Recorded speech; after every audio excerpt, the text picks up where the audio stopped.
Playing music with other people. Then this is really in general. It could be one-on-one. It could be an orchestra, a band, a choir, in a band, like a group, small group setting. It all comes down to ultimately the same stuff. Competence on your instrument, acceptance of each other, and a bit of psychological understanding. And you'll be able to play efficiently with other people. Now, of course, it all comes down to the instruments as well. What you're playing is largely going to determine how you're going to be able to interact with each other. For example, specifically in a small group setting, when you're a guitarist and you're playing with a drummer, you have free reign. You're able to melodically create whatever you wish to create, and that rhythmic background, the drums, is supporting you. You guys are working together. You're able to support each other. That's a very different environment, not just musically, but also psychologically, because you're going to have to be able to connect with each other one on one in ways that is conducive to both of you, that both of you are comfortable. Maybe one of you likes to lead more, the other likes to follow. But of course, in every give and take, there's going to be leading and following on all sides. So it's really important to balance that and to work together to really try and satisfy each other's needs as well as your own. It's really important to balance that out, especially in music, really in art in general and in life in general, but specifically in music. It's really important to be able to feel like you have your place. And again, this goes along with the instrument, and this also goes along with psychology, where you have your place and you feel comfortable and you're allowing other people to do their thing and they feel comfortable. Uh, to add notes, to take away, to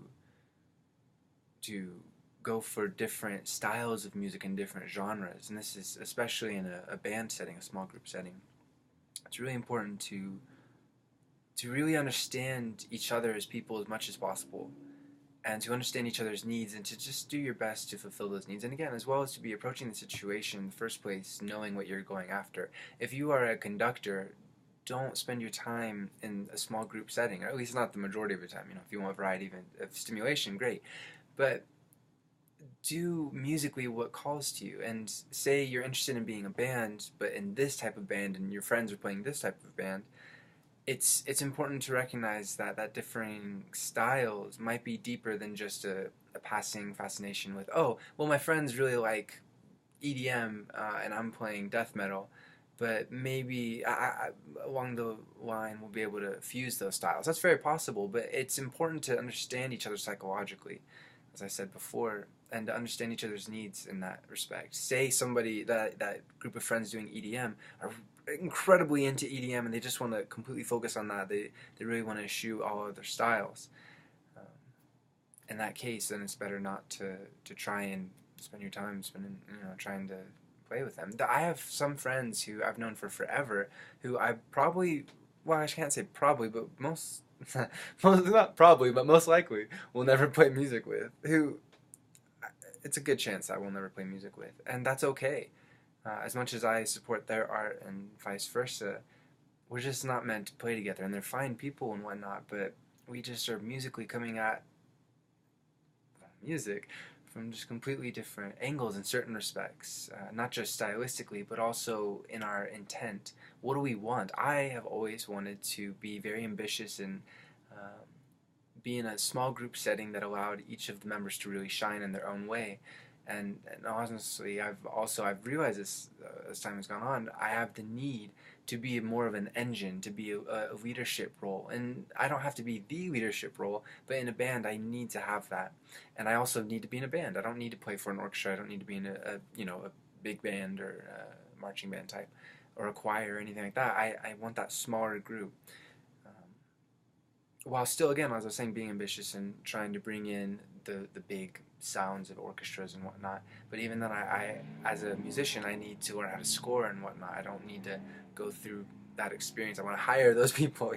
So it's really important as a musician to know what you're after, why you play music, not just for yourself and because you love music and because you have to. It's a calling, but how you want to play music, I should say, how you want to involve other people in your art, and being honest about it. This seems really straightforward, but there's a reason this isn't a beginning music uh, video, because you have to learn how to play your instrument. Sure, you have to understand music on your own and feel it out for yourself, but then bringing other people, that's a whole nother bag. Let alone musically, you have to learn how to accompany other people, and different instruments are going to have completely different experiences that you have to reconcile with and really feel comfortable with. But also people in general. And that this is why some of the best musicians I know and who are out there in the world aren't in huge bands or aren't in big ensembles, because they just work better alone, or maybe they are just not quite able to psychologically, or at least they haven't been able to up until this point, work with other people. They just are, maybe too belligerent or too proud or whatever. It's really important to find people who are musically competent and who psychologically you get along with, and who you have the same goals and aspirations with, and who also want to more or less play the same types of music. These are all really important, and in the long run makes or breaks an ensemble or a duo or trio, whatever it is that you're seeking to do. Now, it's really important to note that genre-wise, it's brilliant to bring together different genres. It's so important. Now, of course, there are purists in every genre, whether it's blues or jazz or death metal, or hard rock, whatever it is, indie rock, who only wish to make this type of music. And to each their own. I'm not here to judge any musician or to say that that's not worthwhile. But as a musician who is on the other extreme of it, steeped in diverse musical traditions, and no musical tradition is off limits to me. Interest-wise, I want to seek and understand all the different musical traditions that are out there and that have been out there, and in the future, those that will be out there. And I've always really valued those projects that mesh together different styles and different people who, through, yes, some tension, that's a part of life, part of music especially, reach something together that was impossible on their own because of their different stylistic choices and different outlooks. Perfect example, I have a couple of bandmates, one who is one of the best drummers I've ever heard, ever. And he plays drums for a death metal band. And then I have another bandmate who loves pop and loves the more mainstream approach, and loves choral music. And then another one who really loves orchestral music. And yet there are certain bonds, certain musical connections between these different bandmates. We all play together. And it's really interesting, very amusing to see how these different styles can possibly juxtapose and can come together and create something new. It's also very much an experimentation thing, where especially in a smaller ensemble setting, but in general, when you're just mixing together all these different elements and different people, of what you can create, and specifically when you're creating original music, this is just as important as the musical part of it, is the people part of it. And this is what I love as a psychologist. I love to see the psychologies of bands and how that then erupted into the realm of sound. How this person's strong, bold, vivacious personality came through with this guitar riff, and that was impacted by this person's more supportive, more nurturing outlook, and so that they add that great bass line that just takes that guitar riff, spins it around, it supports it, adds an anchor, and then of course the drummer comes in, and something that's also very important is not just understanding the temperament of people and psychology, but also understanding where they are in their lives at that point, because everybody's changing, we're all growing, and specifically as musicians, we can be vastly different from one year to the next, from one short period of time to the next.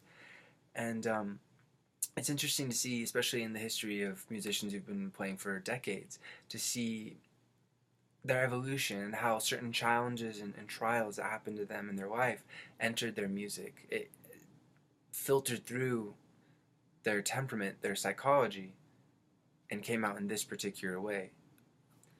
It's fascinating. And let alone people who've been playing for decades, it's good to keep that in mind for your bandmates as well. I very much had to learn this lesson the hard way by playing in a small group setting, a band that timing-wise just wasn't right. It just was not the right timing. It was the right people, it was the right intent, it was the right methods, everything pretty much, but the timing was right.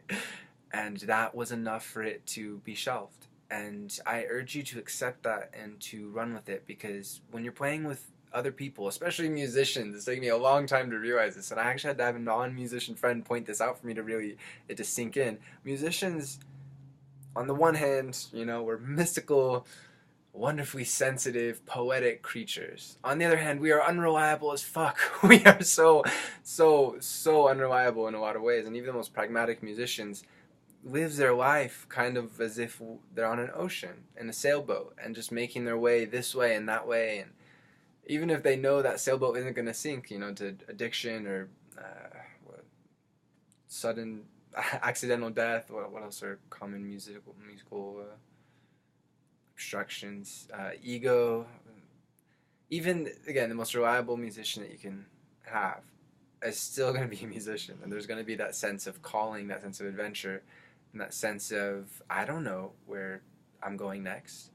I don't know what's happening next. And to try and organize that, whether it's, again, what kind of ensemble, it's even harder sometimes in a band ensemble versus an orchestra or a big band or a choir, because at least with that many people, you have some kind of, you know, all those musicians have connections. They can bring in other musicians if say they lose a bassoon player or whatever. When you're in a small band, that kind of instability can be mind-numbingly difficult and also very exciting, and something that I think you should embrace, something that I've had to embrace, but also have been happy to embrace, as I've realized that that's one of the magical things about playing music, especially with other people, is that you really don't know what's going to happen. And if you have the right people, the right timing, you know, the right musical intent,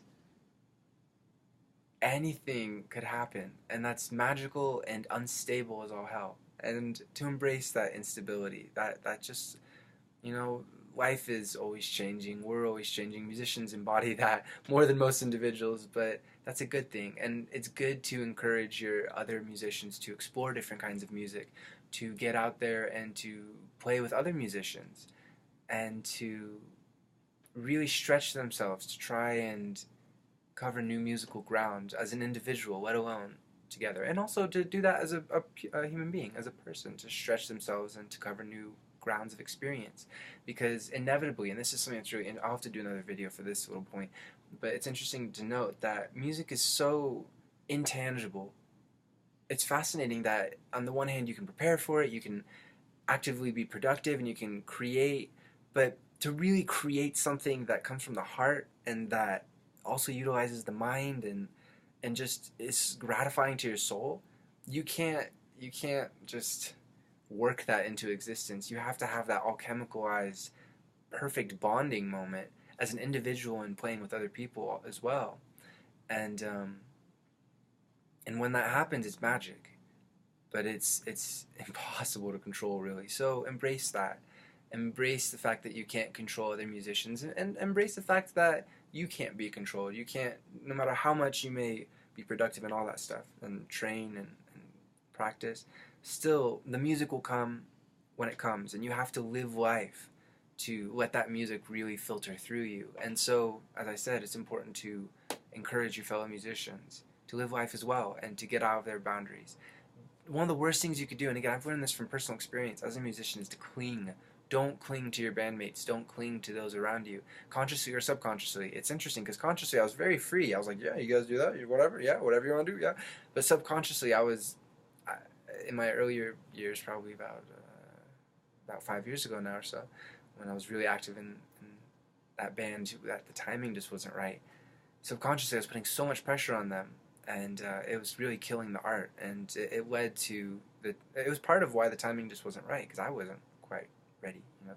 It's funny because I had no idea at the time, and I was so happy with my musical development and everything that had been going on, but it just was not the right time for all of us. And so, to sum up that final point for this video, is basically just embrace life as much as you embrace music and embrace your bandmates, and let your bandmates embrace life too. And by embrace life, I mean don't cling. Let the music come as it will, when it will, how it will. Because just because it's not quite what you had in mind doesn't mean that it's wrong. And indeed, that might be some of your most favorite pieces of music that you're ever involved with, is that stuff that was different and kind of weird and kind of at first, but with some time and with some repeated exposure, it feels right and it's soul gratifying.